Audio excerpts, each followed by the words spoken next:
day. It's Wednesday, February 15th, 2023. Welcome to the Cory Morgan Show. I am Cory Morgan. It is the day after Valentine's Day, so say a little prayer for chambermaids across North America and what they've got to deal with in hotel rooms today. It's probably the hardest day of the year for all of them. But our working people are important, and I value what they do.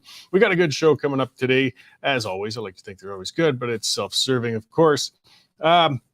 I've got a guest. Now, I'm going to start banning guests with hard-to-pronounce names, I swear it sometimes, or I've just got to get better at pronouncing it. But his name is David Boudeweel-Lefebvre. I'm probably torturously brutalizing that name, but he's going to talk about, he's a part of a public affairs group in Quebec, and on how Quebec, their energy situation isn't necessarily as strong and solid as some people might think. Quebec might actually be at risk of running out of energy. That hydroelectric they love to rub in our faces and tell us all about all the time, well, it's not necessarily as stable or able to keep up as some people might think. So that'll be an interesting conversation. We'll be checking in with our news editor in a little while as well, and of course the agricultural report, and lots of ranting and raving. Good to see you guys checking in. We got Bob from Consort there, KJF, Julia, good to see you, Helen, Jake. I like using that comment scroll, guys. Keep it interactive. That's why I'm making it worthwhile doing this live, rather than canning it, recording it like so many other shows. Get those comments out there, chat with me, chat with our guests. I won't necessarily read them all out, but I do see them all, and I do appreciate seeing you there, including you there, Lucy. All right, so I might as well get going and see what's got me ranting today. And yes, I'm talking about the war on personal automobiles, and it is a war on the individuals, and I'll explain why. So you look all the way back to when Henry Ford was envisioning the Model T, and he said, I'll build a motor car for the great multitude. It'll be large enough for the family, but small enough for the individual to run and care for. It'll be constructed of the best materials by the best men to be hired, after the simplest designs that modern engineering can devise. But it'll be so low in price that no man making a good salary will be unable to own one and enjoy with his family the blessing of hours of pleasure in God's great open spaces. Now, he followed up on that, and when the Model T was released, it changed the world. Personal automobiles were no longer a novelty or a luxury for the wealthy. Middle-income families could now travel independently of public transit, trains, or with a horse and wagon. Workers who had been confined to employment options within walking distance or perhaps public transit reach, they could suddenly seek employment elsewhere, should they choose to. So commuters were created, and they had more options than ever. Consumers were empowered as well. Families with personal automobiles could now comparison shop with more distant retailers. Local businesses, including the old company store, no longer held small consumer bases captive, and they had to compete and earn business of consumers that they had previously taken for granted. And then, of course, rural citizens. They could now reach neighboring communities for consumer goods or supplemental employment if need be. Traveling salesmen, they broadened their ranges, and the earliest incarnation of Amazon Prime was created as home delivery of goods expanded. Intercity or even interstate migration became a reality for a lot of people who had felt trapped prior in their residences. People could move to where the work was in ways they never imagined only a few years prior. Now, unions will never like to admit it, but the personal automobile did as much to empower workers than their labor organizations ever had. While the right to strike held employers accountable, the ability to find work elsewhere did the same. Socially, people's worlds shrunk as they were able to easily visit with friends and family members regularly, even if they were miles away. Horizons for people were broadened. The road trip was created. Families traveled across the nation, and things like the Highway Route 66, it became legendary. A whole new cottage industry of motels and restaurants blossomed throughout North America. The personal automobile empowers the individual, and authoritarians, of course, want to take that empowerment away. Statists with a twisted vision of utopia got a taste of the world they want to see during the lockdowns the last few years, and they want more of it. And what happened? Well, mobility disappeared while dependence on the state increased. Tourism evaporated while social structures fell apart. The other thing authoritarians noted was how the personal automobile can facilitate citizen actions and protests. The Freedom Convoy sure never would have happened if people didn't have personal transportation, would it? Those who want to end individualism for a socialized state also realize just how docile and pliable most citizens can be if they're convinced of a public emergency. So putting that all together, authoritarian collectivists have realized more than ever they won't be able to achieve their envisioned utopia as long as individuals retain personal automobiles, or speech or firearms for that matter, but that's fodder for another rant. The public emergency they're pushing is ostensibly climate change, and the latest tool they plan to use is the 15-minute city. Now, the 15-minute city goes by many other names, but the policies are always the same. Auto owners are punished through taxes, while auto infrastructure and roads are constantly removed. We have those bike lanes created in zones without any bicycle demand. Well, the intention was to snarl automotive traffic, not to facilitate bikes. They know nobody's going to ride them. New high-density developments are being designed without parking. Well, they're starting to charge people for parking on the streets in front of their own homes. This is happening. In cities such as Oxford in the UK, they're imposing a program where a person will be fined if their vehicle enters the wrong zone or leaves its own zone too many times. Permits will be issued by the state if an auto owner wants to travel to certain areas. Now, people keep fleeing further from city centers, while municipal politicians expand their metro regional plans to try and enforce city limits outside of the city limits. It's a whack-a-mole game going on. And the war is on. And while free individuals will be the ultimate victims, they always are, the target is the personal automobile that empowers them. Citizens need to realize just how much they stand to lose if they no longer have that freedom to travel wherever they like at will with a personal automobile. They need to start paying attention to local politics and start firing the mayors and councils who are pursuing this war on cars. It's a subtle and incremental war, but it's a war nonetheless. And unless folks wake up soon, you're going to lose that war, guys. You can't afford to lose your cars. It's much more important than just a little convenience. That's what's got me going today, because we're seeing it going on. All right, let's see who else we got out there. Don Sharp, good to see you. He's been working really hard on the EMS issue, by the way. Look at some of those postings. Look EMS on Facebook, things like that. They've been really putting the pressure on Alberta Health Services. Lots of folks jumping in on the audience. Good to see you guys popping in there. And yes, this is the time I'm going to remind you quickly. Reason we can have all the news that we do, and the reason Mr. Naylor is going to come on with all those stories shortly, is because you guys have been taking out memberships. So if you aren't a member yet, guys, take one out. $9.99. What is it? $10 a month, $99.99 for a year. You can't beat it. Cheaper than a newspaper subscription, and that keeps us independent. We don't take government money. We never will, but this is how we can do it. It keeps us accountable to you. So get on there, westernstandard.news/membership, and take one out. All right, let's check in and see what else is going on out there in the world today with our news editor there, Dave Naylor. Hey, Dave, how's it going? Good, Cory. How are you? I'm all right. It's a nice day. Yeah, it is beautiful out the window here. So the last time we heard from the long-suffering Jane, she was changing the tire on your fifth wheel down in the States. Just wondering, what you got her for Valentine's Day yesterday. I did get some flowers on sale the other day, and there was that craft dinner with a folded wiener in a heart shape. I was looking at it online, but the recipe confused me too much, so I didn't get it made. But you know what? I'll make a commitment to at least help her more the next time she has to change a tire. Poor woman has the patience of a saint, that's for sure. I was thinking you might get her one of those squirrel-headed things that was on your Facebook earlier this week, but I didn't want to show a picture of it. I don't know if she's quite into that. That would probably make it my last Valentine's Day on a number of levels, but I'll keep that in mind. I'm not sure where you begin the conversation on something like that. No, might be your last day permanently. Never mind Valentine's Day. Anyways, so. straight to the news. We have a very busy day going on. Our parliamentary columnist David Creighton is looking at that train derailment down in Ohio, where there's all sorts of toxic chemicals leaking into the river and animals dropping dead. It's a really, really disturbing scene down there. And our Matthew Horwood reporter is also on it. Opposition leader Pierre Poilievre was in Calgary this morning, and our Jonathan Bradley asked him whether he was still committed to eliminating the $600 million media bailout fund goes to the. And he confirmed and said, yep, he's still to do that. He becomes prime minister. Two school-related stories in Alberta. A teacher in Lac La Biche has been charged with assaulting a student up in Lac La Biche. RCMP being their usual tight-lipped self, not saying which school or anything like that, but the teacher is charged with assault. A child was getting off the school bus this week in Ponoka, Cory, and as the child just about got off the bus, the door closed and trapped her backpack behind her and started to drive away. So the poor child was dragged and has been left traumatized, according to her dad. It only went about 15 feet before the principal saw what was going on and stopped it.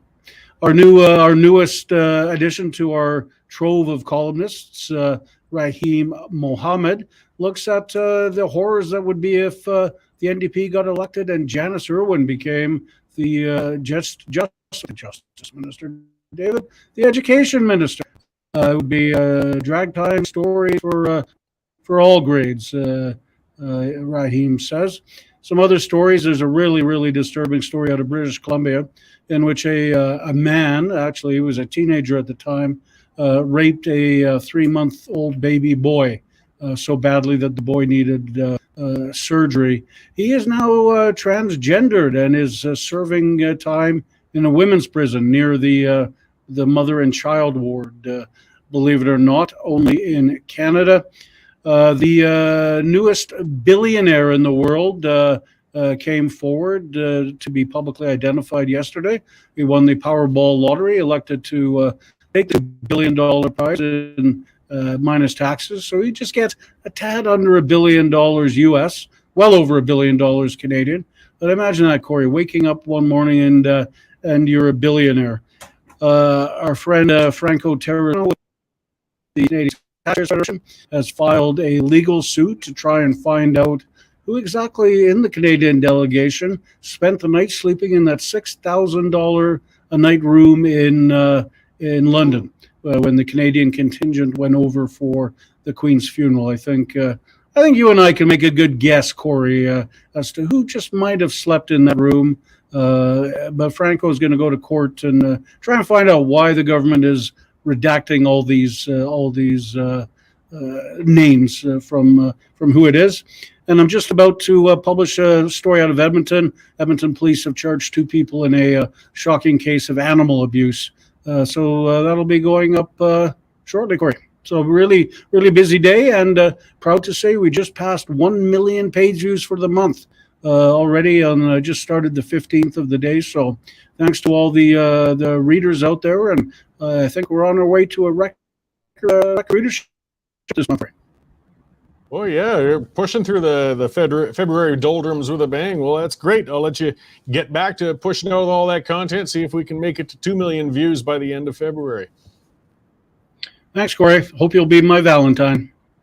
Okay, thanks, Dave. All right, that is my secret Valentine, Dave Naylor. He's also known as our news editor in the Western Standard Newsroom. And as I said, it's a lot to keep up with. You know, these news check-ins with Dave, I mean, there's just so much always happening and so much going up there at the Standard all the time. So many stories. Some horrific ones like that sick rapist of a child, and it sounds like a bad one with animal abuse coming in there, but a lot of political stuff too and things. And, you know, we cover every kind of news, good and bad. I mean, that's part of what wears some people out in newsrooms is some of the horrible stuff you got to write about at times too. So let's get back to some of the comments here. I see Leanne. I see Cheryl coming from Mexico. Well, good for you. I don't want to hear about it. Actually, it's pretty nice here in Calgary, but it's not Mexico right now. And Leanne begs Leonard saying, watching from Merrickville, Ontario, they'll never take my truck. I need it for work. And no, I'll be keeping my gas-powered truck, my diesel backhoe, and diesel-powered quad and gas-powered sawmill. See, that is an independent person right there. This is what authoritarians despise. This is somebody who's not going to be easily controlled. And I tell you what, having your own backhoe is a great thing for your individual security, especially if you own firearms too and you want to protect your property. Sometimes those things can work hand in hand in a great way to make sure you're a lot safer and your property is protected. But yes, the authoritarians don't want that. They want you dependent on the state. They want you to have to ask for whatever, whether it's to travel, to move, to work, whatever it's going to be. And guys, it's happening. You know, it's not a conspiracy. As Karen Mitchell saying, once again, the conspiracy theory is coming true. Yeah. I mean, these aren't conspiracies. It's just happening out there, guys. Rock Girl saying counties are fighting the stupid changes too. Yeah, I know. These municipal governments, you know, only 4 chickens, a rain barrel considered to be a pond. Yeah, you don't have the right to the water you're collecting in a rain barrel. That's how insane these guys are getting. Limits on outbuildings. A doghouse is considered one. No unapproved fencing. Yeah, this is in the rural areas. It's crazy. And, you know, it's our own fault to a degree. We've got to get up, got to vote out those municipal politicians. Pay attention to them, see who they are, and vote. I mean, our apathy is biting us in the ass. This is why the extremists, and they are extremists, this is how they're getting to lead large cities. This is how they're dominating councils, because we aren't paying attention. When you get a 20% voter turnout, These crackpots can get in there and stay in there. You've got to fire them now and then. You've got to pay attention to what they're doing. You can't let them dismiss these things as conspiracy theories while they regulate and legislate our freedoms into oblivion. It's happening everywhere. People keep asking. I saw somebody was tweeting at me the other day, I don't get it with Calgary. You vote Conservative provincially and federally, and you keep sticking those Liberals in the city council. Yeah, I know. It's maddening.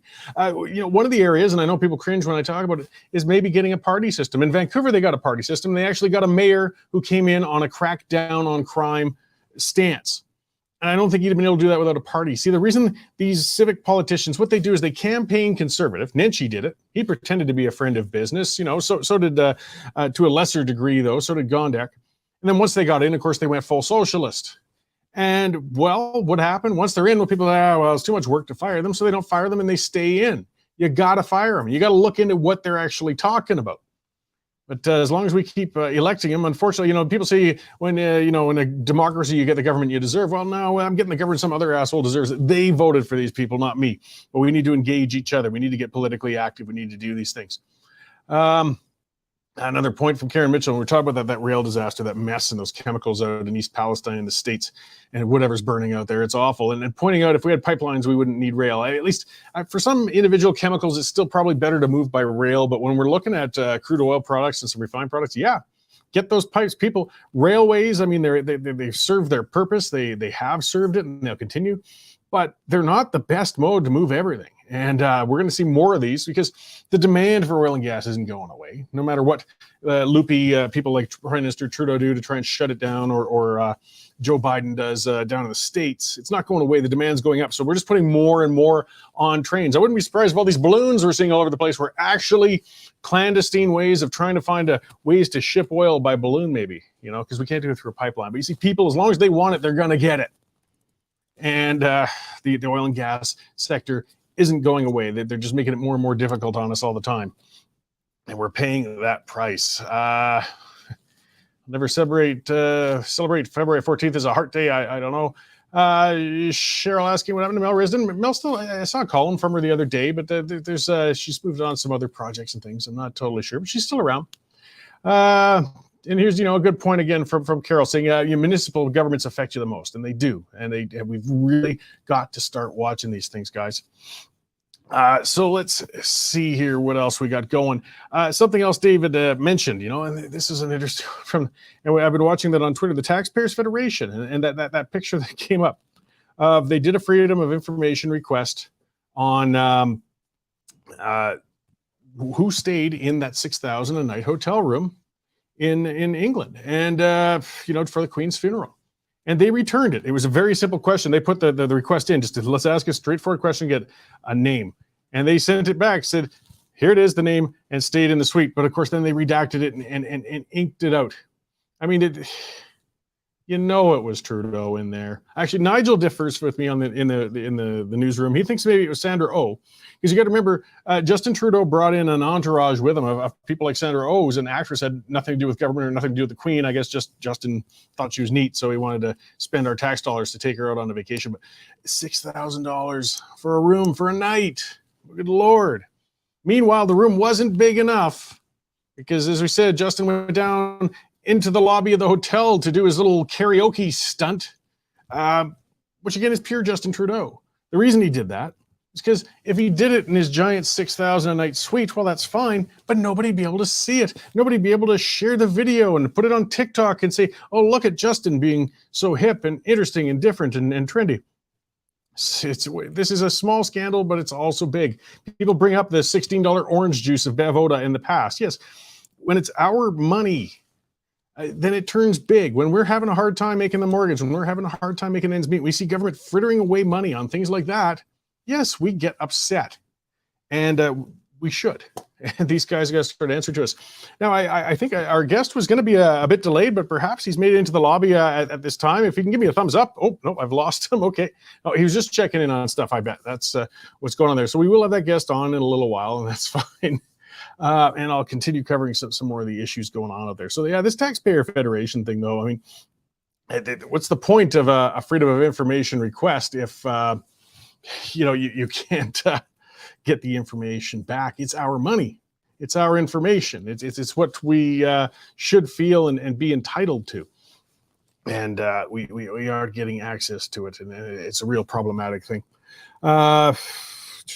Let's see. This is another one that we need to get some information on. The Canadian Revenue Agency said it investigated claims made by a caller to a Toronto radio station. I guess somebody phoned a radio station in Toronto, and it boasted employees fraudulently claimed pandemic relief benefits. Now, okay, this is hard. Anybody can pick up a phone and claim things and state it, so it might be a load of garbage. But, they tried to follow up, and it sounds like they've kind of admitted, that there's been some cases. The CRA investigates substantive leads to questionable conduct. And the Revenue Commissioner said, I don't have the numbers right in front of me. Not very many, though. And no, none have gone to a criminal investigation. Again, getting back to our money and the entitlement. Now, CRA union members have been pushing for a 30% raise. They're threatening to strike. And here they are doing that, and it sounds like a number of them actually got in there and managed to collect CERB whilst they were in CRA, and could be the ones who could actually hide that collection. Man, we've really got to get some investigations, but we can't get answers.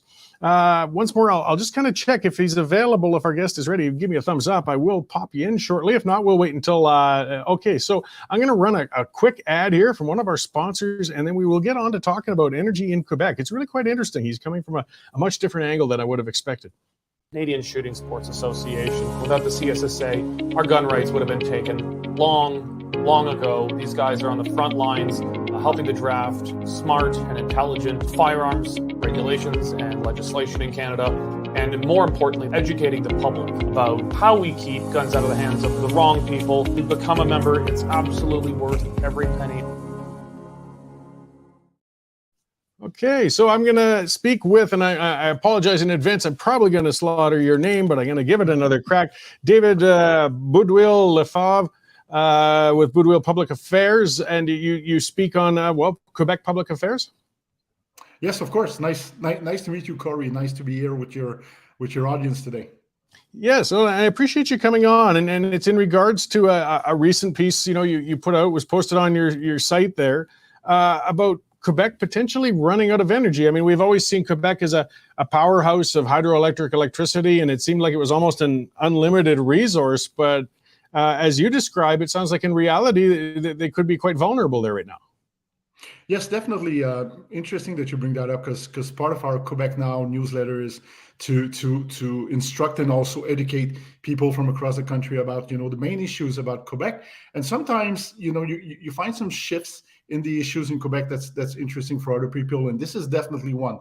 The news that Hydro-Quebec is thinking about refusing some industrial project because they will lack the ability to supply them is something that actually was quite surprising to a lot of Quebecers, and definitely of interest to English Canada. As the province moves forward, and in fact, it's a little bit of a good news, because you have a lot of industrial projects that want to develop in Quebec, but you would never have imagined that they could be short of power. Well, yeah, and in power, I mean, it's essential for, the cost of living for your citizenry, or any expansion of a commercial base. I mean, if your businesses can't get a steady or affordable supply of power, they're not going to locate there. No, exactly. And, Quebec has not always had, and still does not have, the most favorable, I would say, corporate tax system to bring some companies in. Like you would have Florida and Texas, for example, that would have very favorable taxation system to bring people in. And Quebec used to be quite flush with labor, but now not so much so, with an unemployment rate under 4%. Ontario still has a lot of workers that they can offer at reasonable price to businesses. But Quebec's advantage has really always been on the hydroelectricity side, that they were able to offer very good rates to foreign companies and to people that wanted to do business, including domestic companies from Quebec and companies from Canada. But right now, what's in jeopardy is, as the supply dwindles compared to what the demand is, something will have to give. Either people will not be able to get the power, or that electric power will be more expensive, which is what we think that Quebec will have, whether it really wants it or not, to turn towards other sources of energy to put in its mix, because even if they want to build a hydroelectricity dam, that's going to take 8 to 15 years. Yeah, well, and something that's been a frustration for us who are more accustomed out here in Alberta with hydrocarbon-based energy sources is the knowledge, and it was some Alberta-based companies were kind of investing, looking at there's some significant natural gas fields in Quebec that could provide a ready amount of power in relatively short order, at least not the 8 to 10 years that it would take for a hydroelectric project. But Quebec has now banned any more further development of any of those resources in the province anymore. So it sort of frustrates when perhaps you're approaching an energy shortage, yet you're shutting down alternative forms of energy before they even get started. Definitely, and I completely understand your point. And you see, Quebec has included in its mix of supply of energy over the last few years. Windmills, solar, biomass, biogas. But will come a point where just the amount of megawatts or petajoules, whatever you want to call them, you will need at least some energy transition in the meantime while you build the dams and you try to bring more hydroelectricity to the grid. And definitely the natural gas reserves is someplace where I think Quebec would have an interest going to. We'll see what happens with the current government and where they want to move in, but definitely there's a need for Quebec to bring more kind of energy in the mix, a little bit like Alberta has also done so. Alberta was very, very heavy in hydrocarbon, but now you start to have some windmill, you start to have different projects.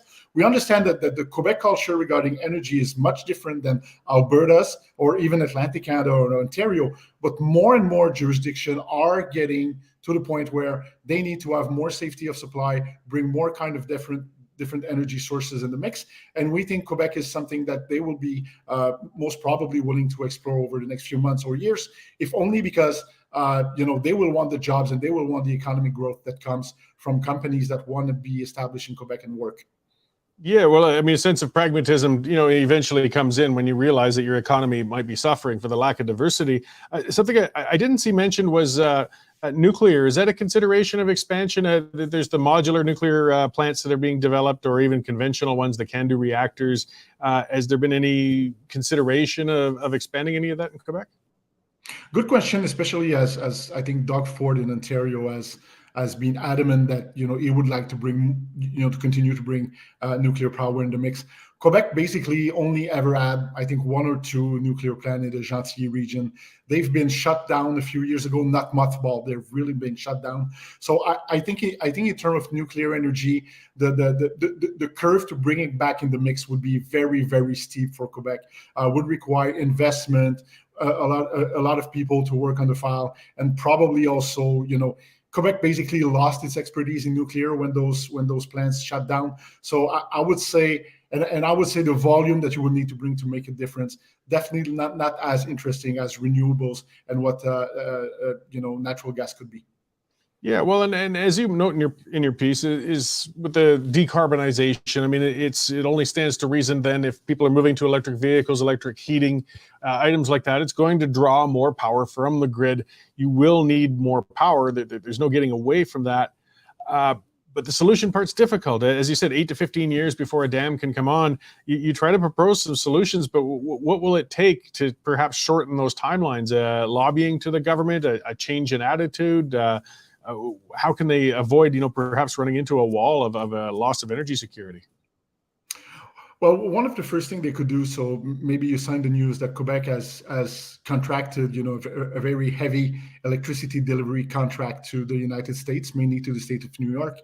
Quebec is also working with Maine and Massachusetts to get a line to be able to supply parts of Boston. I think probably some of those projects will have to be reevaluated, especially as they would reduce supply and increase, even more pressure on the grid. I think Quebec needs to accelerate development of other sources of energy. I think, yes, as a transition toward building more dams, but also being able to, to give a solution to people over the next 3 to 5 years. And in terms of energy, 3 to 5 years is literally tomorrow morning. And the other thing that the government will need to do is continue to put forward and promote programs into energy efficiency. But these are a double-edged sword, because usually those programs, you put energy efficiency on the same level of decarbonation. Yes, but if you're more efficient whether you use diesel or heavy fuels, well, then you will use the electricity. So in a way, it is a quagmire, and you need to reduce your energy dependency only on hydro. And at the same time, you need to make sure that new projects are more efficient. So definitely Quebec has quite a challenge on its hands that even just a few years ago, there's not many people that saw it coming. Well, yeah, and as you said, though, Quebec has made perhaps commitments to New England area or New York for providing electrical services. But if they reevaluate or back out on those deals, that could come with some serious repercussions as well. I mean, those states have been dependent and expecting that power source to be coming on stream, right? Yeah, I think the one with the state of New York, honestly, it's something that you cannot really get out with, for the reason that you say that there will be some very, very heavy penalties. But should they reconsider the one that they plan to do with Massachusetts? Should they try to renegotiate the rates with other smaller export programs and projects that they have with the U.S.? Definitely, I think this should be on the table, because otherwise, politically, there will be a price to pay if Hydro-Quebec needs to, I would say, increase or jack up the prices, especially for residential customers. So that's going to be an interesting topic, and it is something that, from an energy perspective, I think that should be monitored, because it could redefine some of the energy boundaries in the country, and it definitely, Quebec has felt very safe with hydro for decades.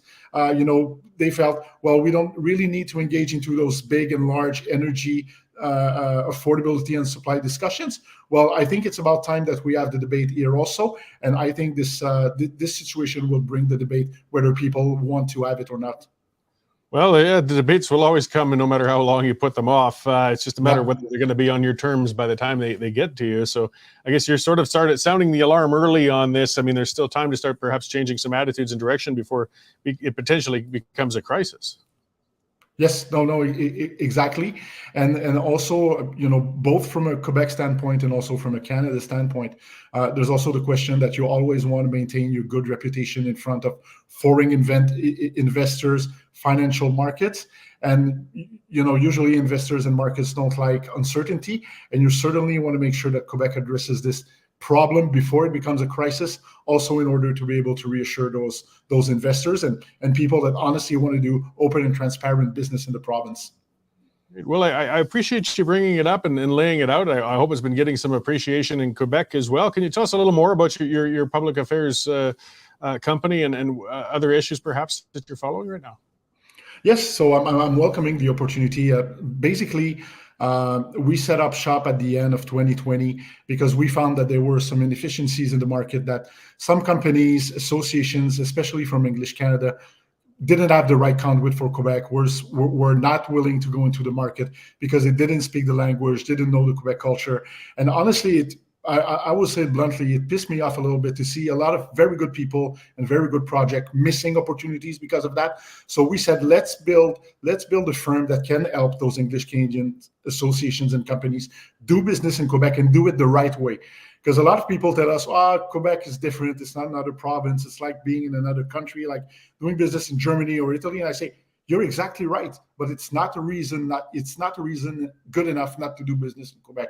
And I would say our business is basically 80% clients from English Canada and 20% for Quebec. But really the clients that we work with, whether it's on natural resource, financial sector, healthcare, definitely to help and provide them the services that they require to work with the government of Quebec, which is, by the way, very open to do so. But they just need the right people to knock on the door, and they need the right projects to get in.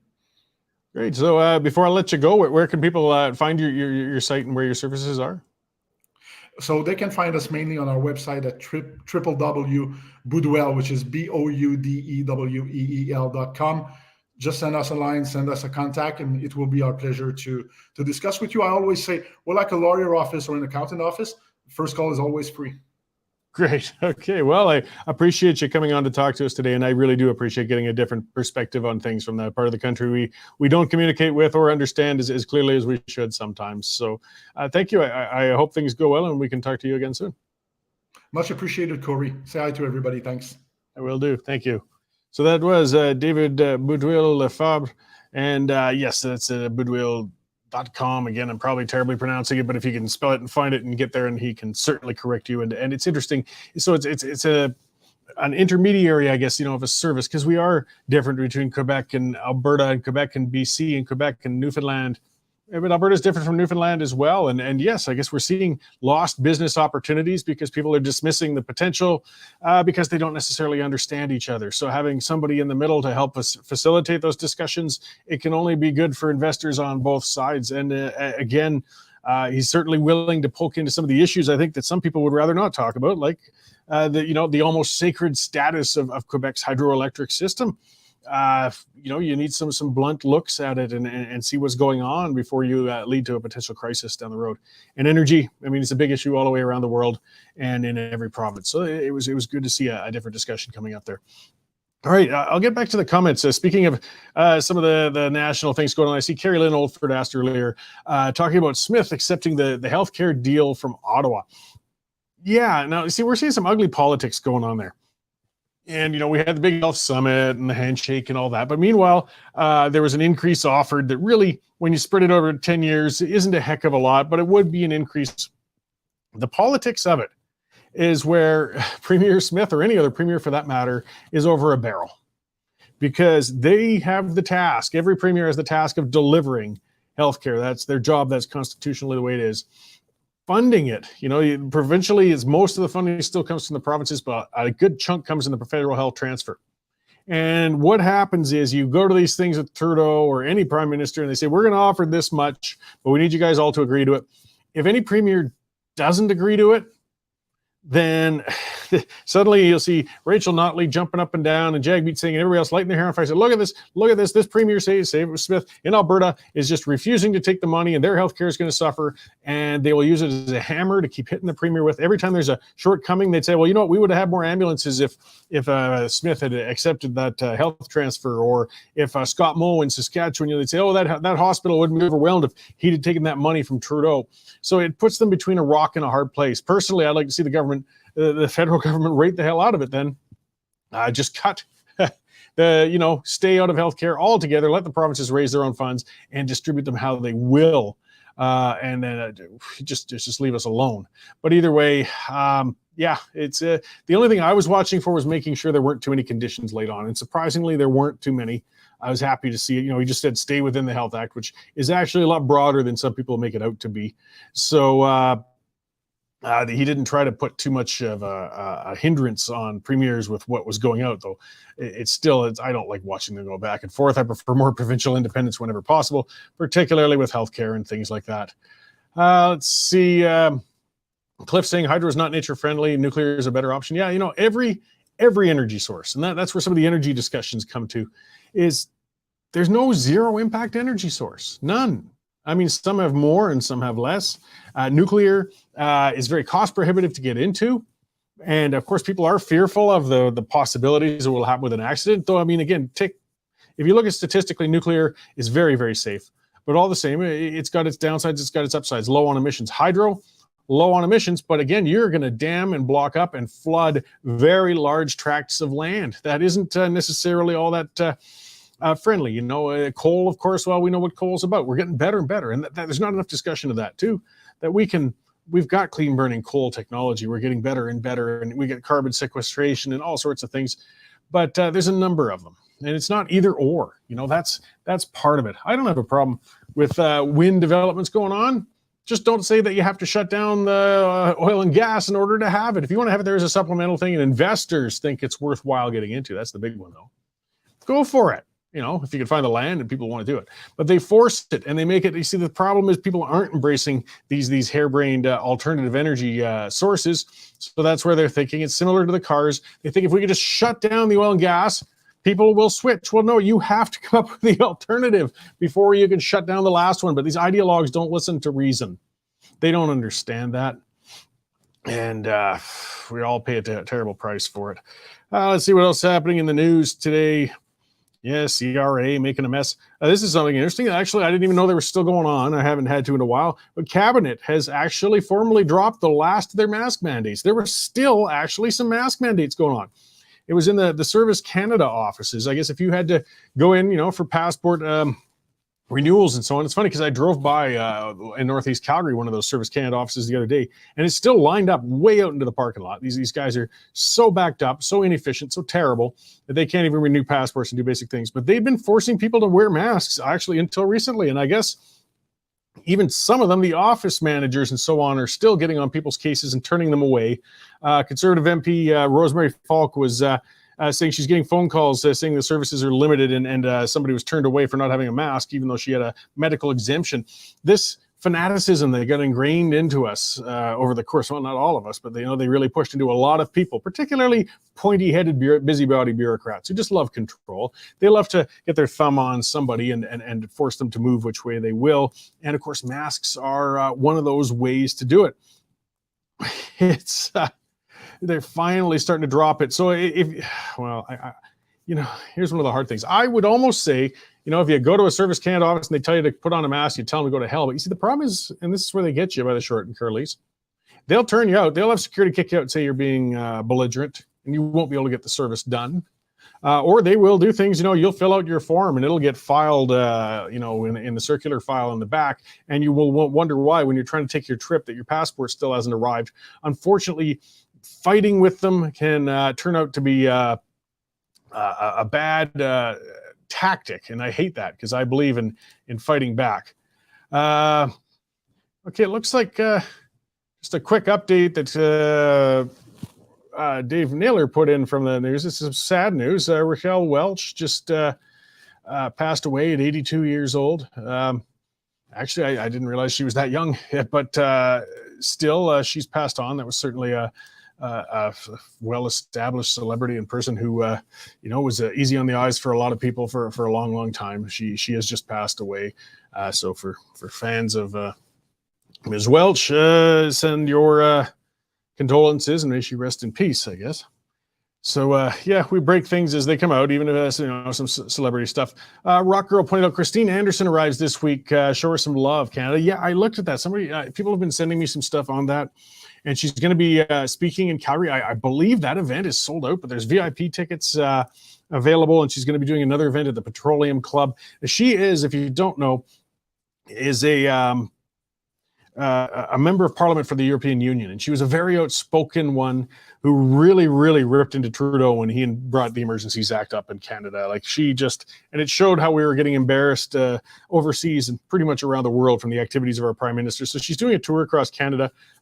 If you're interested in that sort of thing, search it out, Christine Anderson in Calgary and things like that. And I'm sure you'll find the website and be able to attend one of those. It'd be interesting to see, you get an international perspective on some of our things out here. Here's an interesting one. It gets back to Arthur Green, and of course he's always pushing and writing on those things. And Edmonton and Calgary, with the ongoing disorder, social disorder. I use the term now and then in columns. I should stop using their language. It's crime. It's crime. It's criminals. It's assaults. It's open drug use. It's public defecation. It's intimidation of the public. That's what it is, not social disorder. Let's not sugarcoat that crap. It's crime, and people are afraid of it, and they're sick of it, and they're tired of it. And this is how ridiculous it was getting. This is something making news that the city of Edmonton said, okay, well, we're not going to hand out clean needles and crack pipes at transit facilities anymore. What the hell were they handing them out there for in the first place? These aren't safe consumption sites. No wonder they were flooding the drains and bus stations to do all that crap. I mean, I know they're going to do it somewhere, and I'm not wholly against giving out clean syringes, for example, because HIV does go around. We can limit the transmission, fine, but it does piss me off. I've got a son with type 1 diabetes. He has to pay for his syringes. But, as a guy who works for a living, he's got to deal with that. But if you're a junkie, hey, have a syringe. And they were putting it out. When you're handing it out at a transit station, what you are saying is, do your drugs here. They're saying you're welcome to consume your drugs here. Don't smoke a cigarette. We'll slap you in irons and have you publicly whipped. But, you want to shoot up some heroin or smoke some meth on the bus and share your secondhand meth smoke with people, go to town. And then, likewise, crack pipes. Well, wait a minute. Why the hell are we giving them crack pipes anyways? There's no transmission of HIV and things from crack pipes. Make your own damn crack pipe. Come on. I mean, drug users are always creative. Think of all the potheads and stuff they would come up with. I mean, you could make a pipe for your hash out of a toilet paper roll and some aluminum foil and a few holes in it and some tobacco, and you're off to the races. I heard, everything's from back in the 80s. But here we are saying, here, have your drug using paraphernalia. And here it is, we're handing it out at the transit station, and then suddenly we're saying, why is there so much drug use on the train? I mean, it's not as bad as BC, where they're going to actually give them the drugs now, too. But we've got to get real, guys, and I understand criminalizing, chasing, going after these guys doesn't work. It won't stop them, no, but you can at least get them out of some of the areas where they don't belong. And public transit is one of the areas where they don't belong. I mean, let's just face that reality. It's not being cruel or unusual. It's just facing the realities of what's going on there. I mean, we can only facilitate so much for these things, but this is where we're at. And so this has been the big news too, was there's more sheriffs being deployed in Calgary now too. And let's not pretend on this one. Premier Smith is announcing she's going to have sheriffs coming into Calgary and Edmonton. And it's funny, as people have pointed out, the test project, the timeline is these police officers who are going to add to downtown to make people feel safer. It runs out right at the end of the provincial election. You want to keep people happy, of course. You want them feeling safe. And if they can see visible improvements in their downtowns, because Calgary and Edmonton, and it's happening everywhere, Lethbridge, Red Deer, Grand Prairie, if they see improvements, they're going to feel in a better mood, and there's a better chance they're going to put the UCP back in. So let's not pretend that's not part of what it's about. But it's also a good idea. It's telling those progressive civil governments, fine, you can defund your police. You can prioritize them to be trying to pretend to be social workers and get on to other things such as that. But we are going to step in and make sure the citizens are safe. And we'll put, because that's what citizens want, is a full-out police officer on that train platform so they can feel safe and know if things go bad, I have a trained person to keep me safe and intervene. That visible presence. And I know you see security workers and guards on public transit all the time. I see that. Hey, they're doing what they can, but they're limited and they're only paid so much. I don't blame them for not laying hands on a strung out meth head who's losing his crap on an LRT or in a bus stop. That's where you need trained law enforcement officers. It's not criminalizing drug users. It's keeping other people safe. We got to quit, speaking of the cherry picking BS language out there, it used to be vulnerable people. It's vulnerable people. Now it's unhoused. Guys, they're junkies. They're addicts. They're out of control and they can be dangerous. I understand that they are victims. I understand that they are sick. I understand that they need treatment, but none of that takes away from the fact that they can be dangerous. And you have to be treating them as such. Look for the rights of the actual other people on there. We got to look at them too. They pay the bills. They're going to work, or they're trying to. I saw somebody relating that on social media the other day, saying they were on a train and all of the commuters, the workers, the taxpayers were all huddled on one end together for like safety in numbers. Whereas on the other end, of course, were all the reprobates and rough sorts. We're all on the other side, bashing around, making a racket and being aggressive and doing what they do. You need law enforcement in there. We got to set some boundaries, guys. Enablement doesn't work. It doesn't work. There we go. Carrie Lynn Oldford saying, I work in the addictions field. What the government's doing is so wrong, enabling them to be addicts and not helping. That's right. And we're seeing the numbers. I said it before. I've had that on here. Premier Kenney, credit where it's due. We were really hard on him around here. And he got pushed out of the leadership of the UCP. But one thing he did right was really focused on treatment. And we're seeing that overdoses in Alberta drop by 47%. BC, they're going up. And you know what? They're going to go up a hell of a lot more because they've decriminalized the drugs and they're just going to be handing it out. You don't even have to now, I guess, I imagine, because it should be all the way down the line, right? That you won't charge or even take away the drugs from somebody if you find them. So if some guy's got a couple of grams of coke and he's going up partying, hey, you don't even have to hide it anymore. Do your rails out in the open. Don't have to go and do it on the toilet tank in the back room in the bar or something anymore. Yeah, that's going to make things better, guys. It's definitely going to make it better. And yeah, Paradoxy saying about in the crowd, I'm the vulnerable one. Yeah, our people are vulnerable. The taxpayers are the ones who are vulnerable. And it's funny how the cities go out of their way to deny and hide from the crime that these vulnerable people do. If you remember, and it's been sitting there since the GPR anomalies were discovered in Kamloops. I'm bouncing a little here, but we remember in Kamloops by the site of an old residential school, there was a bunch of GPR anomalies. They still haven't actually found a body yet. Not one. They haven't tried either. So whether there's bodies there or not, who knows? But it set, of course, the world on fire. Things went crazy.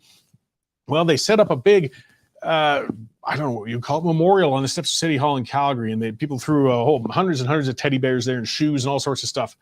And then it looks like crap now. It's all going moldy and mildewy and everything. And it's just turning into, weather's taking over. But the city's got it fenced in because nobody has the courage to take it away and say, maybe now we can have our steps back.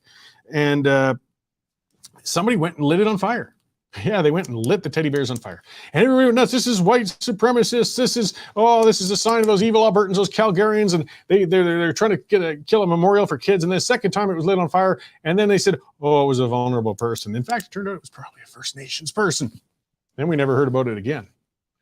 Likewise, somebody went into City Hall, lit a bunch of fires, caused millions in damage, set off the sprinklers and alarms and everything. Vulnerable person. Yes, it turned out it was a vulnerable person. Somebody went to the Peace Bridge and smashed a bunch of the windows out on it, causing, again, hundreds and hundreds of thousands of dollars of damage. Right now, it's just got chain link on it. This bridge that cost us $25 million. Vulnerable person. Well, for a vulnerable person, they're pretty damaging, guys. Maybe a little reality there should be popping in.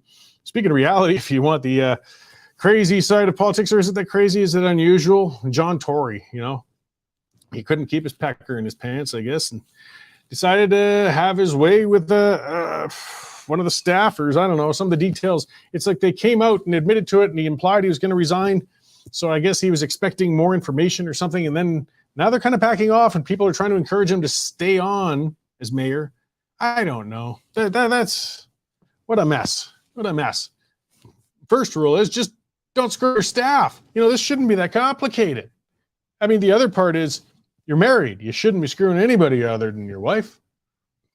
But I mean, just levels and levels of wrong going on here.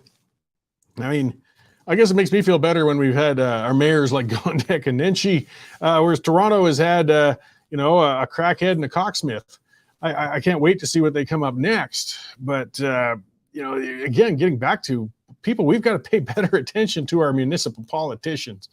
Though, again, John Tory is first, far from the first politician who's gotten himself in trouble with meddling around with staff or just otherwise with his weenie. Hey, if you're feeling stressed out in office and everything else, don't go into the sex. Have some Coke. It's legal in BC now. Let's see. Here we go. This was a neat one from the CBC. I saw on their Twitter account. And their big investigative report. Toronto police are spending more than $300,000 of taxpayer money on a podcast with a limited audience. CBC Toronto was only able to attain the price tag by filing a Freedom of Information request. Yes, indignantly, CBC was tweeting and reporting saying, we found out the police are spending $300,000 tax dollars on a podcast. Talk about not being self-aware. This $1.5 billion dinosaur with news ratings down at the 3.9% range in Canada, pointing at another government level, saying, look at these guys wasting tax dollars on a podcast. In fact, that podcast apparently had an audience of about 94,000 people. I don't know if that's a good investment or not. We spend a hell of a lot less than 300,000 here, and we've reached some thousands here at the Standard, but still the hypocrisy, the tone deafness of the state broadcaster getting upset because the Toronto police had a podcast. And I mean, you know what? Maybe they spent too much. Maybe it was a bad investment. That's a lot of money for a podcast. Podcasts can be made pretty cheap. I admit that, but it's just not, the CBC should be pointing out. But that gets back to, again, I think the 300,000 that or the attitude against police, of course, that the progressives have. They always want to devalue and degrade and get on the case of the police. That's where the thin blue line debates went and things such as that. This is just another one. The state broadcaster wants to pick at the police. Having something where there's a podcast where they can communicate perhaps and have more, interaction with the public on a non-street basis, explaining themselves, explaining police procedures. I think it's a pretty good initiative. Again, it sounds like maybe they pissed away more money than they should have on it. But again, from the state broadcaster on that. That's just something else. Here's one. Yeah, it's Canada. There's a story I saw is prepping to ramp up immigration levels. Yeah, we're looking to ramp up. I'm not wholly against that. Immigration, if we do it right, is good for us. But they're saying we're going to need to build 50% more housing than's already planned. This is a big crisis coming down the pipe that not enough people are watching as well. I'm hoping to talk. I'm going to talk to try to see if I can get a Calgary or somebody, a home builder, on to talk about some of the things that are holding up our ability to build enough housing, because a lot of it comes down to, again, these municipal politicians. Keeps coming back to them. Sure, federal ones are screwing us, but the municipal ones are hitting us just as hard or more, and it's because we're not paying attention. So we need, between 2023 and 2024, 100,000 more homes to be constructed. 100,000 homes in a year. That's not going to happen, guys. Not a chance in hell. Not a hope. We're too busy putting more green standards on them. We're too busy making developers wait 8 years to get an approval on a project and then jump through hoops and rings and stuff all over the place. And you think you're going to make 100,000 more, and that's not just, this is above and beyond what's already being built. We can't keep up with it. Yeah, we got problems. Maybe sort out the housing thing before you start pulling in more people, because where the hell are we going to put them? Seriously, we're a winter country. When are we to get some homeless people going on? And speaking of municipal ding-dongs, yeah, here we go. Nenshi made the news again. I haven't missed that guy.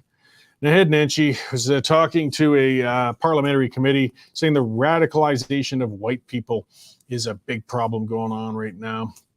And he's saying some unnamed politicians are seeing short-term political gain. In other words, he's carrying the liberal water. He's trying to imply that Poilievre is playing towards white supremacists. That's what it is. It's talking, the irony of it, if you go look at it and you Google it, it's actually, I shared it on YouTube and it got thousands of views a couple of elections ago. It was referencing that, which is what got Brett Wilson canceled actually from QR77.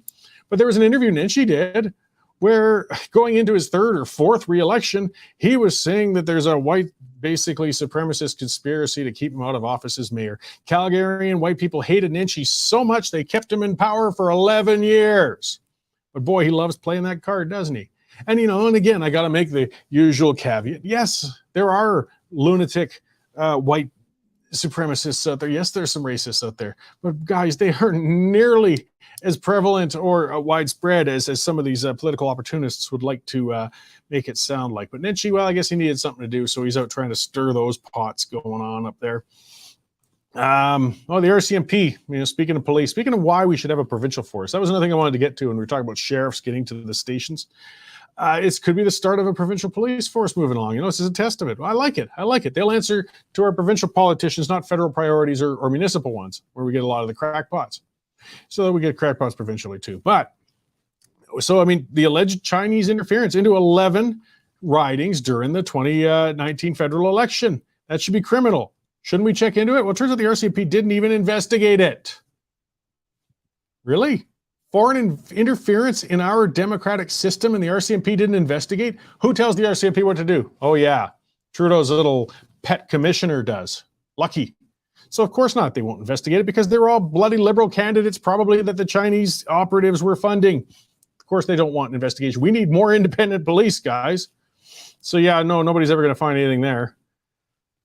Well, I think that's pretty much covered it for today. It looks like the farm report's going to have to wait till next week. And that's too bad. I wanted to talk to him about Clarkson's farm. I've been learning a lot about the agricultural stuff through that. Great show, guys. Check it out on streaming if you watch that sort of thing.